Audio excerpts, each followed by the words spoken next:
గాంధీజీ ఇచ్చిన అహింస శాంతి సందేశాన్ని భగత్ సింగ్, సుభాష్ చంద్రబోస్ సాహసాన్ని మన టంగుటూరి, అల్లూరి, పింగళి త్యాగ నిరతిని వేలు లక్షల స్వాతంత్ర సమర యోధుల బలిదానాల్ని గుర్తు చేస్తూ మన జాతీయ జెండా ఈ రోజున ఎగురుతా ఉంది. ఈ జెండా 140 కోట్ల భారతీయుల గుండె. ఈ జెండా కశ్మీర్ నుంచి కన్యాకుమారి వరకు జాతీయ పోరాటానికి, దానికి సమాంతరంగా జరిగిన సంఘ సంస్కరణ ఉద్యమాలకు ప్రతీక.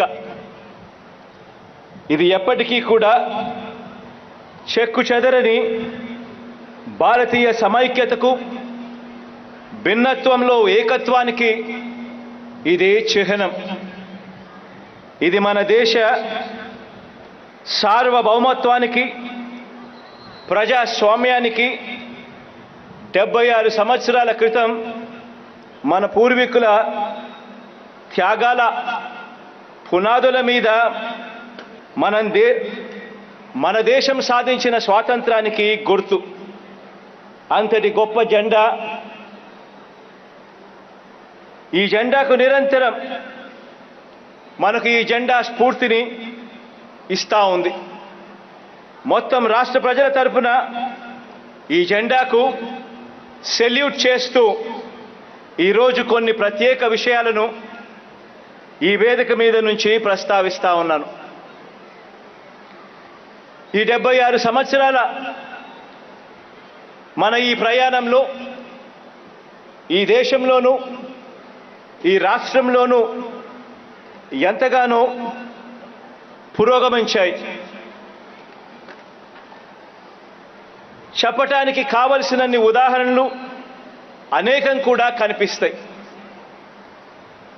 ఆర్థిక వ్యవస్థకు మూలమైన 3 రంగాల్లోనూ, అంటే వ్యవసాయము, పరిశ్రమ, సేవారంగం, ఈ మూడింటిలోనూ ఇంతటి సుదీర్ఘమైన ఈ 76 సంవత్సరాల కాలంలో ఎంతో ప్రగతి కనిపిస్తుంది.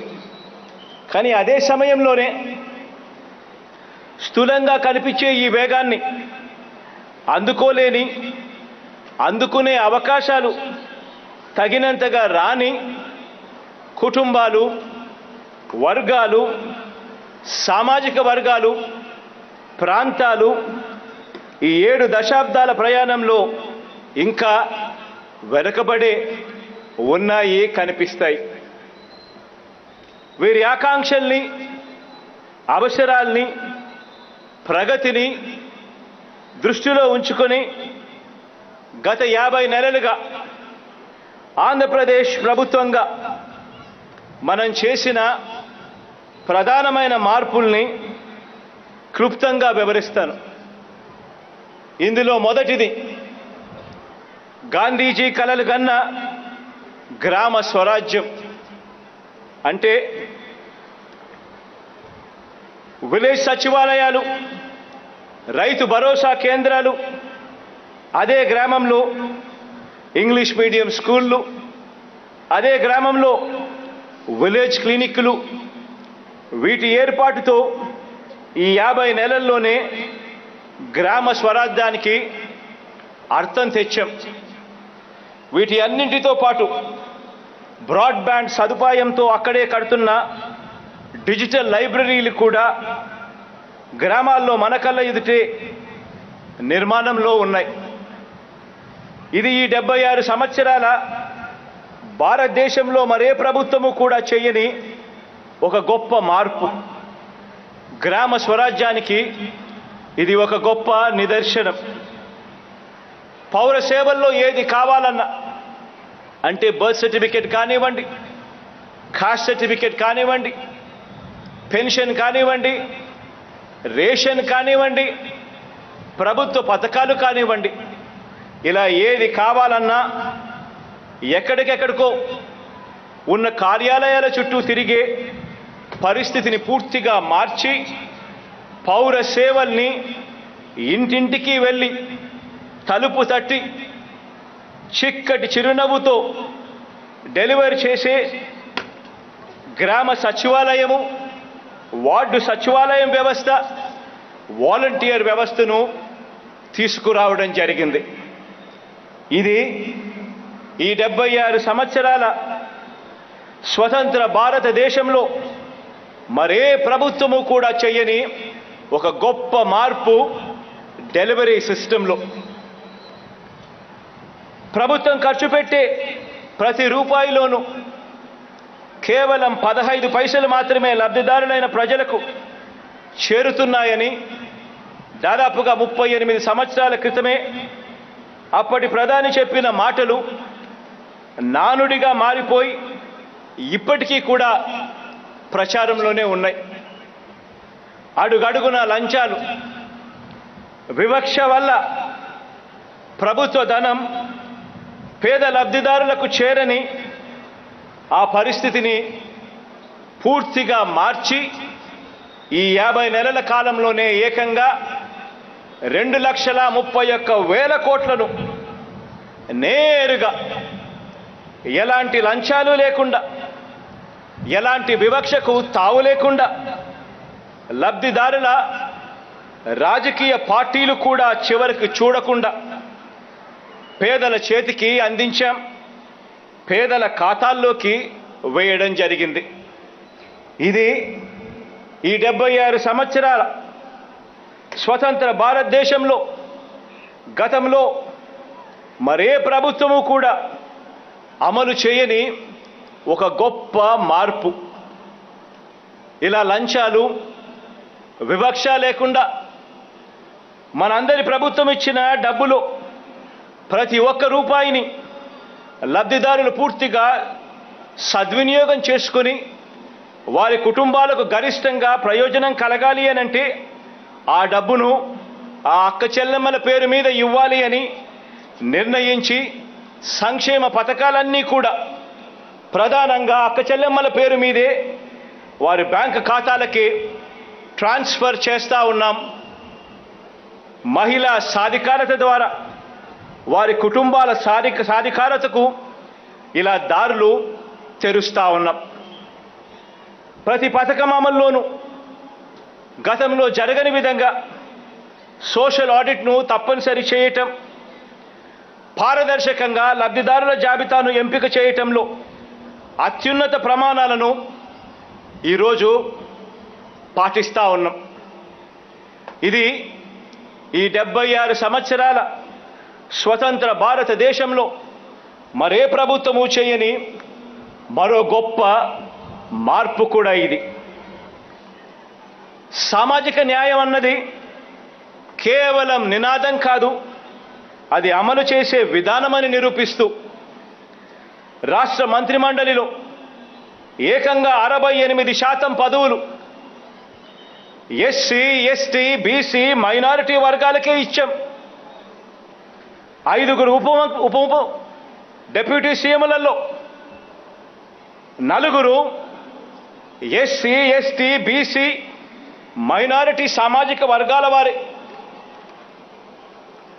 ఆలయ బోర్డులు మొదలు వ్యవసాయ మార్కెట్ కమిటీల వరకు అన్నింటా కూడా చట్టం చేసి మరి ఎస్సీలు, ఎస్టీలు, బీసీలు, మైనారిటీలకు 50% పదవులు ఇచ్చిన తొలి ప్రభుత్వం కూడా మనదే.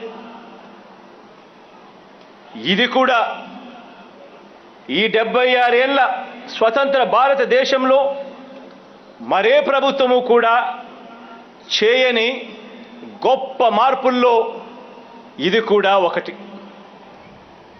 వికేంద్రీకరణను విధానంగా మార్చుకొని రాష్ట్రం ఏర్పడిన తర్వాత అంతకు ముందు వరకు ఉన్న 13 జిల్లాలకు తోడు మరో 13 జిల్లాలను ఏర్పాటు చేయడం జరిగింది. రాజధానులను కూడా 3 ప్రాంతాల హక్కుగా రాష్ట్ర ప్రభుత్వ బాధ్యతగా వికేంద్రీకరణ చేయబోతున్న ప్రభుత్వం కూడా మనదే. ఏకంగా 15,000కు పైగా విలేజు వార్డు సెక్రటేరియట్లు ఏర్పాటు చేయడం ద్వారా వికేంద్రీకరణలో సరికొత్త అధ్యాయాన్ని ప్రారంభించినది కూడా మనందరి ప్రభుత్వమే. ఇది ఈ 76 ఏళ్ల స్వతంత్ర భారతదేశంలో మరే ప్రభుత్వము చేయని ఇంకో గొప్ప మార్పు కూడా. ఈ 4 ఏళ్ల పాలనలోనే రూపం మార్చుకున్న అంటరానితనాన్ని, ఈ అంటరానితనం మీద పేద వర్గాలను అణచివేస్తున్న ధోరణుల మీద ఈ 4 సంవత్సరాల కాలంలోనే యుద్ధాన్ని ప్రకటించాం. అంటరానితనం అంటే ఫలానా వ్యక్తులు కేవలం భౌతికంగా ముట్టుకోవటానికి వీల్లేదని దూరం పెట్టడం మాత్రమే కాదు. అంటరానితనం అంటే పేదలు ఏ బడిలో చదువుకుంటున్నారో ఆ గవర్నమెంట్ బడిని పాడు పెట్టడం, డబ్బున్న వారి పిల్లలకు ఒక మీడియం, పేద పిల్లలకు మరో మీడియం అని వివక్ష పాటించి పేద పిల్లలు తెలుగు మీడియంలోనే చదవాలి అని బరితెగించి వాదించడం కూడా అంటరానితనమే. అంటరానితనం అంటే పేదలు ఏ హాస్పిటల్స్కు వైద్యం చేయించుకుంటున్నారో వెళ్ళి ఆ ఆసుపత్రులలో ఉచిత సేవలు అందకుండా చేయటం, పేదలు ఏ బస్సు ఎక్కుతున్నారో ఆ బస్సును ప్రైవేటుకు అమ్మేయాలని చూడటం. అంటరానితనం అంటే పేదలు కోరుకునే చిన్నపాటి ఇళ్ల స్థలాల్ని, ఆ ఇంటిని వారికి ఇవ్వకుండా వారి ఆత్మ గౌరవాన్ని దెబ్బతీయడం కూడా అంటరానితనమే. అంటరానితనం అంటే చివరికి కోర్టుల్లో రకరకాల కేసులు వేసి పేదలకు ఇళ్ల స్థలాలు ఇవ్వటానికి, ఇల్లు కట్టడానికి వీల్లేదని అడ్డుకోవటం కూడా అంటరానితనమే. అంటరానితనం అంటే ఏ పౌర సేవ కావాలన్నా పేదలు, మధ్యతరగతి వారు కార్యాలయాల చుట్టూ, కమిటీల చుట్టూ తిరిగేలా వారి సహనాన్ని పరీక్షించటం. తాతలు పెన్షన్ అందుకోవాలన్నా, రైతన్నలకు ఎరువులు కావాలన్నా పొద్దున్నే లేచి పొడవాటి క్యూలలో నిలబడి చివరికి ఆ క్యూలోనే మనుషులు చనిపోతున్నా పాలకుల గుండెలు కరక్కపోవడం, ఇవన్నీ కూడా రూపం మార్చుకున్న అంటరానితనంలో పేదల మీద పెత్తందారి భావజాలంలో భాగాలే.